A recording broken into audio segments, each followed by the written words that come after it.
মিশো থেকে নেওয়া কুর্তিটা পরেছি আজকে আসলো যদিও। আর জামাই ষষ্ঠীতে সারাদিন এত খাওয়া দাওয়ার পর মানে আমাদের পেটে এত জায়গায় কোথা দিয়ে আসে জানি না।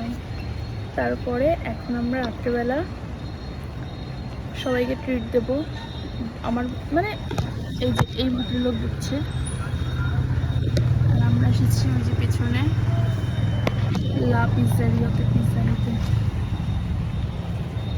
তাও বৃষ্টির মধ্যে। হ্যাঁ, আর বাইরে হচ্ছে বৃষ্টি, আমরা কিন্তু ভিজে ভিজে আসলাম।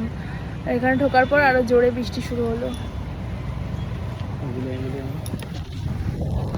এই যে ভিজে ভিজে আসলাম বৃষ্টির মধ্যে পিজা নিতে, শুধুমাত্র আমার একমাত্র শালীদের জন্য, সম্মানের জন্য। আর শালা একটা শালাও আছে, ও তো খুশিতে আর কি বলবো, পিজা দেখলে এত খুশিতে কত কিছু করে দেয়।